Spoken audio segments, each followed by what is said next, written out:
Hello students, welcome to today's class. तो student, आज की इस वीडियो में हम डिस्कस करेंगे क्लास 12 के कंप्यूटर साइंस के यूनिट 2 को, जो कि है डेटाबेस मैनेजमेंट। और इस वीडियो में हम डिस्कस करेंगे इस यूनिट के ये सारे टॉपिक्स, मतलब कि जो डेटाबेस के कॉन्सेप्ट्स होते हैं उनको डिस्कस करेंगे और रिलेशनल डेटा मॉडल के कॉन्सेप्ट को भी डिस्कस करेंगे, जिसमें कि relation, attribute, tuple, domain, degree क्या होती है, कार्डिनलिटी क्या होती है, और जो कीज़ होती हैं जैसे कैंडिडेट की है, प्राइमरी की है, अल्टरनेट की है, फॉरेन की है, इन सारे टॉपिक्स को कवर किया जाएगा। तो वीडियो बहुत ज़्यादा इंपॉर्टेंट है। ये जो टॉपिक्स हैं वो अक्सर जो है बोर्ड एग्जाम में आपको देखने को मिलते हैं। तो चलिए अब ज़्यादा टाइम वेस्ट नहीं करते हैं, सबसे पहले हम डिस्कस करते हैं डेटाबेस को कि डेटाबेस होता क्या है। तो देखिए, डेटाबेस की अगर हम बात करें तो डेटाबेस को आप इस तरीके डिफाइन कर सकते हैं कि ये जो है कलेक्शन है इंटर रिलेटेड डेटा का, जो कि एक साथ स्टोर किया जाता है मल्टीपल एप्लीकेशन के लिए, मतलब कि कई सारे पर्पसेस के लिए जो है इसको एक साथ स्टोर किया जाता है। तो जो भी आपका डेटा है जिसको कि आप एक साथ स्टोर कर रहे हैं, उसी को हम बोलते हैं डेटाबेस। देखिए, हर कंपनी का, हर ऑर्गेनाइजेशन का अपना डेटाबेस होता है। जो भी उससे रिलेटेड इन्फॉर्मेशन होती है वो सारा का सारा उसका डेटाबेस होता है।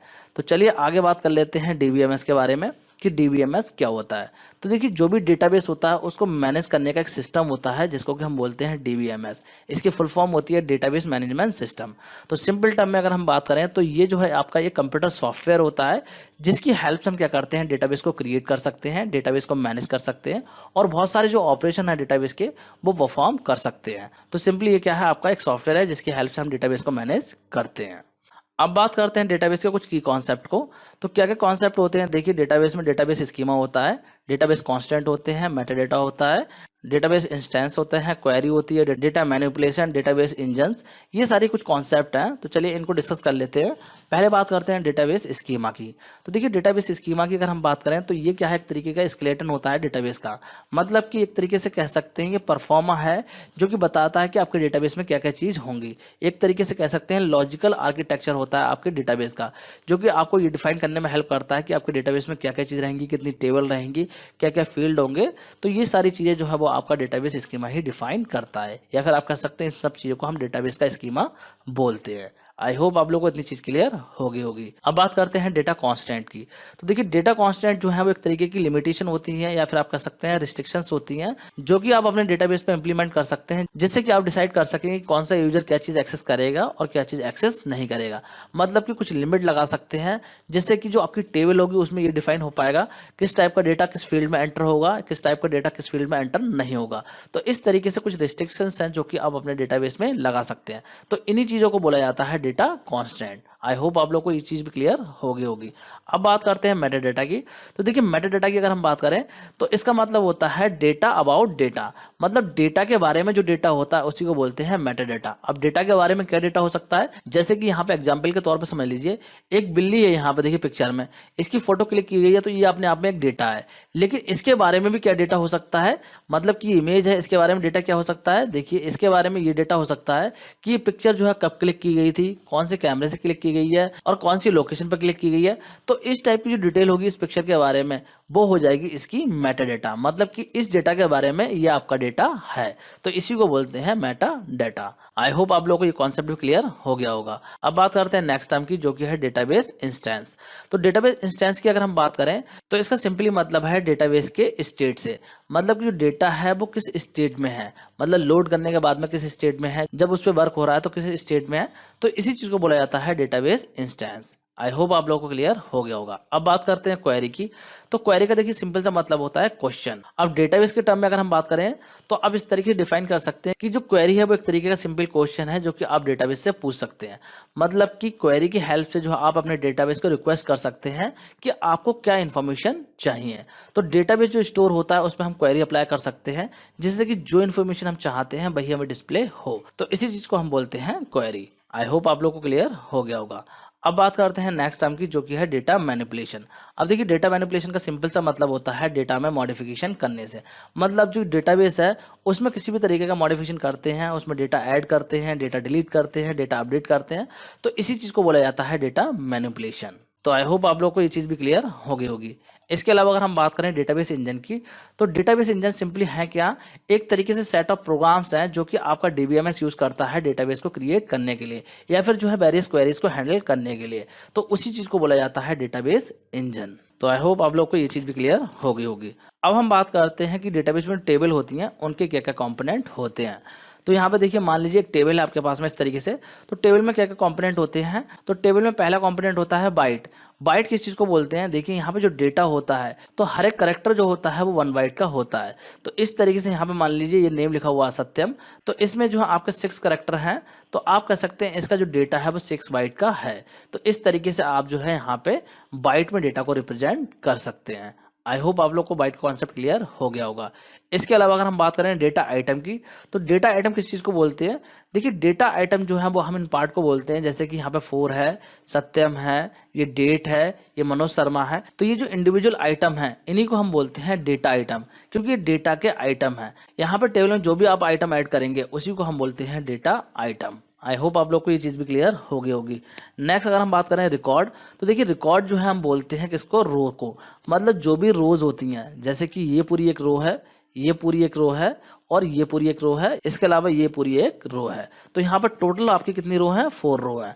तो इन 4 रो को हम बोलेंगे 4 रिकॉर्ड, मतलब कि जो रो होती हैं इन्हीं को हम बोलते हैं रिकॉर्ड। अब देखिए ऊपर वाली रो को यहाँ पे काउंट नहीं करते हैं रिकॉर्ड में। अगर आपको कोई टेबल दे दी जाए और पूछा जाए कितने रिकॉर्ड हैं, तो आप जो है इस वाले पार्ट को ऐड नहीं करेंगे, क्योंकि ये जो है आपका हेडर वाला पार्ट है, कि टेबल का हेडर है, तो इसको इंक्लूड नहीं करते। यहाँ पे देखिए आपके कितने रिकॉर्ड है, 4 रिकॉर्ड, मतलब जितनी रो है नीचे वही आपके रिकॉर्ड हो जाएंगे। तो आई होप आप लोग को समझ में आ गया होगा रिकॉर्ड क्या होता है। इसके अलावा हम बात करते हैं फील्ड की, तो देखिए फील्ड की अगर हम बात करें तो फील्ड बोलते हैं कॉलम्स को। यहाँ पे देखिए कॉलम्स की अगर हम बात करें तो एक कॉलम ये हो गया, एक ये हो गया, एक ये हो गया और एक ये हो गया। तो टोटल जो है यहाँ पे 4 कॉलम है। तो जो आपके वर्टिकल होते हैं उनको कॉलम बोलते हैं, और जो आपके हॉरिजॉन्टल होते हैं उनको बोलते हैं रो। तो जो वर्टिकल वाले होते हैं उनका दूसरा नाम होता है फील्ड। मतलब कि डेटाबेस के कॉन्सेप्ट में अगर हम बात करें तो आपके जो कॉलम होते हैं उन्हीं को फील्ड बोला जाता है। तो यहाँ पे अगर आपसे पूछा जाए कि कितने फील्ड है यहाँ पे, तो आप बताएंगे 4 फील्ड यहाँ पे हैं। 4 फील्ड पूछा जाए या कॉलम पूछा जाए, बात एक ही है। तो आई होप आप लोगों को फील्ड का भी कॉन्सेप्ट क्लियर हो गया होगा। अब हम बात करते हैं टेबल की। तो टेबल के बारे में आपको पता ही है, ये जो पूरा पार्ट है जिसमें कि रो और कॉलम है, इस पूरे पार्ट को ही हम बोलते हैं टेबल। तो यहाँ पे स्टूडेंट के नाम से ये पूरी एक टेबल है। तो यहाँ पे जो भी डीबीएमएस कॉन्सेप्ट थे वो हमने डिस्कस कर लिए थे। अब हम डिस्कस करेंगे आरडीबीएमएस कॉन्सेप्ट कि आरडीबीएमएस क्या होता है। तो आरडीबीएमएस के बारे में पहले यहाँ पर डिस्कस कर लेते हैं। देखिए आरडीबीएमएस की अगर हम बात करें तो आरडीबीएमएस की फुल फॉर्म होती है रिलेशनल डेटाबेस मैनेजमेंट सिस्टम। यहाँ पे जो है मैंने रिलेशनल डेटाबेस मॉडल लिख दिया है, लेकिन इसकी फुल फॉर्म जो है रिलेशनल डेटाबेस मैनेजमेंट सिस्टम होती है। तो इसकी बात कर लेते हैं। तो देखिए यहाँ पे होता क्या है, ये भी जो है डेटा को मैनेज करने का एक सिस्टम है, लेकिन यहाँ पे ये डेटा को किस तरीके से मैनेज करता है, रिलेशनल वे में मैनेज करता है। मतलब कि यहाँ पे जो टेबल्स होती हैं उनके बीच में रिलेशनशिप होता है, और यहाँ पे जो टेबल होती हैं उनको रिलेशन बोला जाता है। इस चीज़ का आपको ध्यान रखना है, चाहे आप टेबल बोलो चाहे रिलेशन बोलो, बात एक ही है। टेबल को ही हम रिलेशन बोलते हैं। तो रिलेशनल डेटाबेस में जो है टेबल के बीच में रिलेशनशिप क्रिएट की हुई होती है, जिससे कि एक टेबल का डेटा आप दूसरे टेबल में यूज कर सके। तो यही काम होता है रिलेशनल डेटाबेस मैनेजमेंट सिस्टम का। मतलब कि ये भी डेटा को मैनेज करने के लिए यूज होता है, लेकिन डेटा को किस तरीके से मैनेज करता है, रिलेशनशिप के वे में मैनेज करता है। जैसे कि यहाँ पे मान लीजिए 2 टेबल है, तो इन 2 टेबल के बीच में आप रिलेशनशिप क्रिएट कर सकते हैं आरडीबीएमएस की हेल्प से। तो आई होप आप लोग को क्लियर हो चुका होगा। अब यहाँ पे हम जो है रिलेशनल डेटाबेस मैनेजमेंट सिस्टम की टर्मिनोलॉजी को डिस्कस कर लेते हैं। देखिए डीबीएमएस की जो टर्मिनोलॉजी थी वो हम डिस्कस कर चुके हैं, लेकिन आरडीबीएमएस की जो टर्मिनोलॉजी होती है वो थोड़ी सी डिफरेंट होती है, उनको डिस्कस कर लेते हैं जिससे कि आपको कोई कन्फ्यूजन ना रहे। तो बात कर लेते हैं, सबसे पहले बात करते हैं रिलेशन की। तो रिलेशन के बारे में मैंने आपको बता दिया कि जो टेबल होती है उसी को हम रिलेशन बोलते हैं, मतलब सिंपली टेबल को ही रिलेशन बोला जाता है। तो यहाँ पे मैं कह सकता हूँ कि मेरे पास में स्टूडेंट के नाम से एक रिलेशन है। नेक्स्ट टर्म की अगर हम बात करें तो नेक्स्ट टर्म है एट्रीब्यूट। और एट्रीब्यूट किसको बोलते हैं, देखिए एट्रीब्यूट जो है टेबल के कॉलम्स को बोलते हैं। मतलब कि ये जो कॉलम हमने देखे थे इनको मैंने आपको डीबीएमएस में क्या बताया, फील्ड। तो 3 नाम हो गए, चाहे आप कॉलम बोलो, चाहे आप फील्ड बोलो, चाहे आप एट्रीब्यूट बोलो, तीनों एक ही चीज़ है। आप कंफ्यूज मत होना, एग्जाम में कोई भी नाम दे रखा हो, चाहे कॉलम दे रखा हो, चाहे एट्रीब्यूट दे रखा हो, चाहे फील्ड दे रखा हो, समझ जाना कि कॉलम की ही बात हो रही है, तीनों एक ही चीज़ होती हैं। तो यहाँ पे कितने एट्रीब्यूट हैं, 4 एट्रीब्यूट यहाँ पे हैं। आई होप आप लोग को समझ में आ गया होगा। अब बात करते हैं नेक्स्ट टर्म की, जो कि है टपल।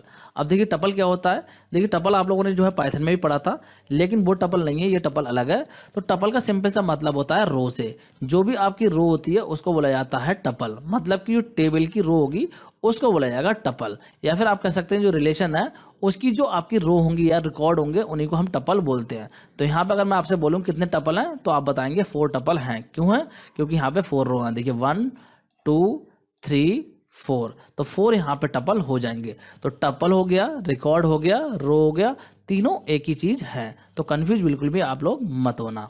अब बात करते हैं नेक्स्ट टर्म की, जो कि है डोमेन। तो देखिए डोमेन का सिंपल से अगर मैं मतलब बताऊं आपको, तो डोमेन का मतलब हो गया आपके डेटा टाइप से।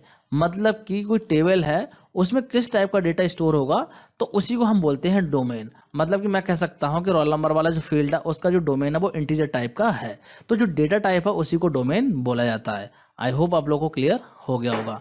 नेक्स्ट हम बात करते हैं डिग्री की। देखिए डिग्री और कार्डिनलिटी दो कॉन्सेप्ट हैं और इन पे बेस्ड क्वेश्चन आपको जरूर देखने को मिलेगा, तो ध्यान से समझ लीजिएगा इसको। तो देखिए डिग्री की अगर हम बात करें तो किसी भी रिलेशन में जो एट्रीब्यूट होते हैं, मतलब कि जो नंबर ऑफ एट्रीब्यूट होते हैं, उन्हीं को बोला जाता है डिग्री। या फिर सिंपल टर्म में मैं कहूँ, किसी भी टेबल में नंबर ऑफ कॉलम जो होते हैं उसी को बोला जाता है डिग्री। अगर मैं आपसे कहूँ कि यहाँ पे जो टेबल है इसकी डिग्री क्या है, तो इसकी डिग्री आपकी 4 हो जाएगी। क्यों हो जाएगी? क्योंकि यहाँ पे 4 कॉलम है, 1 2 3 4, तो 4 कॉलम है, तो यहाँ पे डिग्री इसकी हो जाएगी 4। मतलब कि नंबर ऑफ एट्रीब्यूट बोलूँ मैं, नंबर ऑफ कॉलम बोलूँ मैं, या फिर जो है नंबर ऑफ फील्ड बोलूँ मैं, वो बात एक ही है। तो सिंपली किसी भी टेबल में जितने भी कॉलम होंगे वही उसकी हो जाएगी डिग्री। अब बात करते हैं कार्डिनलिटी की। तो कार्डिनलिटी की अगर हम बात करें तो कार्डिनलिटी का मतलब होता है नंबर ऑफ रोज से, या फिर आप कह सकते हैं नंबर ऑफ टपल। किसी भी टेबल में या किसी भी रिलेशन में जो नंबर ऑफ रोज होंगे उसी को बोलेंगे उस टेबल की कार्डिनलिटी। तो यहाँ पे अगर हम बात करें, आपसे पूछा जाए कि इस टेबल की कार्डिनलिटी क्या है, तो आप जो है सिंपली क्या करेंगे, रो को काउंट कर लेंगे। और मैंने आपको बता दिया है कि रो को काउंट करते टाइम जो हेडर वाला पोर्शन है उसको आप काउंट नहीं करेंगे। तो यहाँ से करेंगे 1 2 3 4 रो है, तो इसकी कार्डिनलिटी हो जाएगी 4। मतलब कि किसी टेबल में जितनी नंबर ऑफ रो है वही उसकी कार्डिनलिटी हो जाती है। तो आई होप आप लोगों को डिग्री और कार्डिनलिटी दोनों ही कॉन्सेप्ट समझ में आ गए होंगे। अब बात करते हैं नेक्स्ट टर्म की, जो कि है व्यू। अब व्यू की बात कर लेते हैं। तो व्यू क्या होता है? व्यू भी एक तरीके की टेबल होती है, लेकिन ये टेबल कैसी होती है? ये टेबल जो है वो क्वेरी पे डिपेंड करती है। मतलब आपने कोई क्वेरी लगाई और आपने कहा है कि भाई इतना डेटा मुझे डिस्प्ले करो, तो जो भी डेटा डिस्प्ले होकर आएगा वो टेबल की फॉर्म में ही आएगा, और वो जो टेबल आएगी उसी को हम बोलेंगे व्यू। मतलब कि जो भी आपने क्वेरी अप्लाई करी किसी टेबल पे, उससे निकल के जो डेटा आया उसी को हम बोलते हैं व्यू। आई होप आप लोग को इतनी चीज क्लियर हो गई होगी। अब बात करते हैं की के कॉन्सेप्ट की, कि डेटाबेस में क्या क्या की के कॉन्सेप्ट होते हैं। तो देखिए कीज की बात करें अगर हम डेटाबेस में, तो कीज जो है वो एक तरीके के कांस्टेंट होती हैं, जो कि आपके किसी भी पर्टिकुलर कॉलम पे आप अप्लाई कर सकते हैं, जिससे कि आप जो है वहाँ पे कुछ रिस्ट्रिक्शंस लगा सकते हैं कि किस टाइप का डेटा जो है पर्टिकुलर कॉलम जो है स्टोर करे। मतलब कि उसमें कुछ कंडीशन डिफाइन कर सकते हैं with the help of keys. तो अगर हम बात करें कीज की, तो ये सारे टाइप हैं कीज के। कैंडिडेट की हो गई, प्राइमरी की हो गई, कंपोजिट प्राइमरी की हो गई, फॉरेन की हो गई, अल्टरनेट की हो गई। ये सारे टाइप होते हैं कीज के। तो चलिए इनको वन बाय वन डिस्कस कर लेते हैं। पहले बात करते हैं प्राइमरी की। तो प्राइमरी की अगर हम बात करें तो प्राइमरी की जो है वो एक ऐसी की होती है जिसको कि आप एक एट्रीब्यूट पर अप्लाई करते हैं। एट्रीब्यूट का मतलब कॉलम होता है, जो कि आपको ऑलरेडी पता है। तो प्राइमरी की को हम किसी भी कॉलम पे अप्लाई कर देते हैं, तो इससे होता है क्या है, जो आपके रिकॉर्ड होते हैं टेबल के वो यूनिकली आइडेंटिफाई हो पाते हैं। तो सिंपली आप कह सकते हैं कि जो प्राइमरी की होती है वो टेबल के रिकॉर्ड को यूनिकली आइडेंटिफाई करने में हेल्प करती है। तो यही काम होता है प्राइमरी की का। जिस फील्ड पे भी आप प्राइमरी की सेट कर देंगे उस फील्ड में जो है डुप्लीकेट वैल्यू एंटर नहीं हो पाएंगी। जैसे कि रोल नंबर वाले फील्ड पर अगर आपने प्राइमरी की सेट कर दी तो इसमें जो है डुप्लीकेट वैल्यू नहीं आएंगी। अगर 1 आपने एक बार टाइप कर दिया तो दोबारा से आप 1 टाइप नहीं कर सकते हैं। तो जब भी आपको प्राइमरी की सेट करनी होती है, हो सकता है आपको एग्जाम में क्वेश्चन मिले कि इस तरीके से टेबल दे दी जाए और बोला जाए कि आप जो है कौन सी फील्ड को एज अ प्राइमरी की सेट करेंगे। तो आपको इस चीज़ को ध्यान रखना है, उसी फील्ड पे जो है आप प्राइमरी की सेट करेंगे, मतलब कि उसी कॉलम पे आप प्राइमरी की सेट करेंगे जिसमें कि यूनिक वैल्यू हो, मतलब कोई वैल्यू रिपीट नहीं हो रही हो। अगर रिपीट हो रही है तो उस पर आप प्राइमरी की सेट नहीं करेंगे। तो आई होप आप लोग को प्राइमरी की समझ में आ गया होगा। अब बात करते हैं कंपोजिट की। तो कंपोजिट की अगर हम बात करें तो कंपोजिट की को ऐसे केस में अप्लाई करते हैं जब आपकी टेबल का कोई पर्टिकुलर कॉलम जो है रिकॉर्ड को यूनिकली आइडेंटिफाई नहीं कर पा रहा हो। तो आप क्या करते हैं, एक से ज़्यादा कॉलम पे जो है प्राइमरी की को सेट कर देते हैं। तो जो ऐसी प्राइमरी की सेट की जाती है उसको बोलते हैं हम कंपोजिट की, या फिर कंपोजिट प्राइमरी की भी बोलते हैं। जैसे कि यहाँ पे एग्जाम्पल में समझ सकते हैं आप। देखिए यहाँ पे इस टेबल की अगर हम बात करूँ, अटेंडेंस वाली जो टेबल है, तो यहाँ पे अगर मैं बात करूँ तो कोई पर्टिकुलर कॉलम ऐसा नहीं है जिसमें कि हम प्राइमरी की सेट कर सकें। देखिए रोल नंबर की अगर हम बात करें तो रोल नंबर में भी वैल्यू रिपीट हो रही है। डेट की अगर हम बात करें तो यहाँ पे डेट रिपीट हो रही है, और अटेंडेंस की अगर हम बात करें तो यहाँ पे भी देखिए अटेंडेंस रिपीट हो रही है। मतलब कि सेम वैल्यू जो है वो आपकी रिपीट हो रही है। तो इसीलिए इस टेबल में जो है किसी एक फील्ड पे हम प्राइमरी की को अप्लाई नहीं कर सकते। तो ऐसे केस में हम क्या करेंगे, 2 फील्ड पे जो है प्राइमरी की को सेट कर देंगे। मतलब कि जो कॉम्बिनेशन होगा इन 2 कॉलम का, यहाँ पे हम इन दोनों कॉलम पे प्राइमरी की लगा देंगे। जो प्राइमरी की लगेगी उस प्राइमरी की को हम यहाँ पे प्राइमरी की ना बोल करके बोलेंगे कंपोजिट प्राइमरी की, या फिर नॉर्मली कंपोजिट की भी बोल सकते हैं। तो इस तरीके से दो फील्ड पे आप लगा दोगे तो आपके रिकॉर्ड यूनिकली आइडेंटिफाई हो जाएंगे। मतलब कि यहाँ पे दोनों फील्ड के हिसाब से अगर आप देखोगे तो यूनिकली आपको रिकॉर्ड पूरा मिलेगा, लेकिन एक फील्ड के हिसाब से देखोगे तो आपको जो रिकॉर्ड होंगे वो यूनिक नहीं मिलेंगे। तो आई होप आप लोग को कंपोजिट की भी समझ में आ गया होगा। अब बात करते हैं कैंडिडेट की। तो देखिए कैंडिडेट की किसको बोलते हैं, कोई टेबल ऐसी है जिसमें कि एक से ज़्यादा कॉलम ऐसे हैं जिन पे कि आप प्राइमरी की सेट कर सकते हैं। देखिए यहाँ पे इस टेबल में रोल नंबर वाला कॉलम है जिसपे कि हम प्राइमरी की सेट कर सकते हैं, या फिर अगर हम चाहें तो आधार वाले पे भी प्राइमरी की सेट कर सकते हैं। तो यहाँ पे ये दोनों कॉलम जो है दोनों ही आपके कैंडिडेट की हो जाएंगे, क्योंकि दोनों ही कैंडिडेट हैं प्राइमरी की बनने के लिए। अगर एक होता तो एक को हम बोलते हैं कैंडिडेट की, मतलब कि जितने भी फील्ड ऐसे हैं जो कि प्राइमरी की बन सकते हैं उन सबको जो हम कैंडिडेट की बोलते हैं। आई होप आप लोग को समझ में आ गया होगा। अब बात करते हैं अल्टरनेट की। तो अल्टरनेट की अगर हम बात करें तो जैसा कि मैंने आपको बताया कि एक टेबल में अगर एक से ज़्यादा फील्ड ऐसे हैं जो कि प्राइमरी की बन सकते हैं, तो उस केस में आप लगाएंगे प्राइमरी की किसी एक पे ही। मतलब कि ये टेबल है स्टूडेंट वाली, तो इसमें देखिए रोल नंबर वाले पे भी आप प्राइमरी की सेट कर सकते हैं, आधार वाले पे भी कर सकते हैं, लेकिन लगेगी किसी एक पे ही। मान लीजिए आपने जो है रोल नंबर पर प्राइमरी की सेट कर दी, तो ये जो आधार वाला कॉलम है ये फिर आपका अल्टरनेट की हो जाएगा। और अगर मान लीजिए आधार वाले पे आपने प्राइमरी की सेट कर दी तो आपका रोल नंबर वाला अल्टरनेट की हो जाएगा। मतलब कि जो भी फील्ड ऐसे हैं जो कि प्राइमरी की बन सकते हैं, तो उनमें से जिसको आप प्राइमरी की सेट कर रहे हो तो वो तो आपका प्राइमरी की हो जाएगा, और बाकी के जो बचेंगे उनको हम बोलेंगे अल्टरनेट की, जो कि प्राइमरी की बन तो सकते थे लेकिन उनको बनाया नहीं गया। तो जो भी कॉलम आपके प्राइमरी की बनने के लिए एलिजिबल होते हैं लेकिन बनते नहीं है तो उनको बोला जाता है अल्टरनेट की। आई होप आप लोग को समझ में आ गया होगा। अब बात करते हैं फॉरेन की को। तो देखिए फॉरेन की अगर हम बात करें तो ये रिलेशनशिप को रिप्रेजेंट करने के लिए यूज होती है दो टेबल्स के बीच में। मतलब कि दो टेबल के बीच में अगर आपको रिलेशनशिप क्रिएट करनी है तो फॉरेन की हेल्प से होती है। तो इसमें बेसिकली होता क्या है, एक टेबल की प्राइमरी की दूसरी टेबल में जो है एज अ फॉरेन की रिएक्ट करती है। जैसे कि मान लीजिए स्टूडेंट वाली टेबल है, तो इसमें मान लीजिए रोल नंबर वाले कॉलम पे मैंने प्राइमरी की सेट कर दी। अब मान लीजिए मेरे पास में एक और टेबल है मार्क्स के नाम से, और इसमें देखिए रोल नंबर वाला कॉलम है। तो यहाँ पे देखिए जो रोल नंबर वाला कॉलम है यहाँ पे जो की लगेगी वो आपकी हो जाएगी फॉरेन की, क्योंकि इसी वाले टेबल के रेफरेंस से ये डेटा मैं डिस्प्ले कराना चाहता हूं। तो इसीलिए ये जो की है हमारी यहाँ पे प्राइमरी की, ये इस वाली टेबल में आपकी फॉरेन की हो जाएगी। तो ये जो है आपके रिलेशनशिप को क्रिएट करने के लिए होती है। मतलब कि दो टेबल के बीच में रिलेशनशिप क्रिएट करने के लिए आप फॉरेन की का यूज करते हैं। तो आई होप आप लोग को फॉरेन की का भी कॉन्सेप्ट समझ में आ रहा होगा। अब बात करते हैं देखिए एसक्यूएल के बारे में। तो देखिए एसक्यूएल की अगर हम बात करें तो एसक्यूएल की फुल फॉर्म होती है स्ट्रक्चर्ड क्वेरी लैंग्वेज, और ये जो है बहुत ही ज़्यादा पॉपुलर क्वेरी लैंग्वेज है जिसको कि बहुत सारे रिलेशनल डेटाबेस मैनेजमेंट सिस्टम जो है यूज़ करते हैं। मतलब कि डेटाबेस को मैनेज करने के लिए इस लैंग्वेज का यूज़ किया जाता है। अब बात करते हैं माइस्क्यूएल की। तो देखिए माइस्क्यूएल जो है वो आपका रिलेशनल डेटाबेस मैनेजमेंट सिस्टम है जो कि यूज़ करता है स्ट्रक्चर्ड क्वेरी लैंग्वेज को। मतलब कि एसक्यूएल का यूज़ करके ये डेटाबेस मैनेजमेंट सिस्टम का काम करता है। अब देखिए एसक्यूएल और माइस्क्यूएल में डिफरेंस की अगर हम बात करें तो एसक्यूएल जो है वो आपकी स्ट्रक्चर क्वेरी लैंग्वेज है जो कि डेटाबेस मैनेजमेंट सिस्टम में यूज़ होती है। मतलब कि एक लैंग्वेज है जिसको कि बहुत सारे डेटाबेस मैनेजमेंट सिस्टम यूज़ करते हैं। और जो माइस्क्यूएल है वो एक आरडीबीएमएस है, मतलब कि एक सॉफ्टवेयर आरडीबीएमएस है जो कि एसक्यूएल का यूज़ करके ही डेटाबेस को मैनेज करने के लिए यूज़ होता है। तो आई होप आप लोगों को दोनों में डिफरेंस समझ में आ गया होगा। अब बात करते हैं यहाँ पे एसक्यूएल की कुछ प्रोसेसिंग कैपेबिलिटीज़ की, कि एसक्यूएल जो है वो आपको क्या क्या चीज़ें प्रोवाइड करता है। तो देखिए एसक्यूएल जो है बहुत सारी फैसिलिटी प्रोवाइड करता है। एसक्यूएल जो है वो आपकी एक डेटा डेफिनेशन लैंग्वेज भी है। जैसा कि मैंने आपको बताया कि ये स्ट्रक्चर क्वेरी लैंग्वेज है, लेकिन ये डेटा डेफिनेशन लैंग्वेज भी है। अब किस लैंग्वेज को डेटा डेफिनेशन लैंग्वेज बोलते हैं? वो लैंग्वेज जो कि आपके डेटा को डिफाइन करने के लिए कमांड्स प्रोवाइड करती है, तो उस लैंग्वेज को हम डेटा डेफिनेशन लैंग्वेज बोलते हैं। तो एसक्यूएल जो है वो आपके डेटा को डिफाइन करने के लिए कमांड प्रोवाइड करती है, तो इसीलिए आपकी डेटा डेफिनेशन लैंग्वेज भी है। इसके अलावा अगर हम बात करें तो जो एसक्यूएल है वो आपकी डीएमएल लैंग्वेज है। मतलब कि ये डेटा को मैनिपुलेट करने के लिए भी कमांड प्रोवाइड करती है। इसमें बहुत सारी ऐसी कमांड होती हैं जिनकी हेल्प से आप डेटा को मैनिपुलेट कर सकते हैं, जैसे कि इंसर्ट है, डिलीट है। मतलब कि डेटा को मॉडिफाई करने के लिए बहुत सारी कमांड होती हैं। तो आप जो है कह सकते हैं कि जो एसक्यूएल है वो आपकी डीएमएल लैंग्वेज भी है। नेक्स्ट अगर हम बात करें तो SQL embedded data manipulation language भी है। मतलब कि एसक्यूएल को जो है आप बहुत सारी लैंग्वेज के साथ में एम्बेड कर सकते हैं, जैसे कि पाइथन है, कोबोल है, सी है, C++ है। और पाइथन के साथ में किस तरीके से इसको कनेक्ट करते हैं ये चीज़ आपके सिलेबस में ऑलरेडी है ही, तो आपको बताइए ये चीज़ कि किस तरीके से जो हम पाइथन के साथ में इसको कनेक्ट करते हैं। नेक्स्ट अगर हम बात करें तो एसक्यूएल जो है वो व्यू डेफिनेशन लैंग्वेज भी है।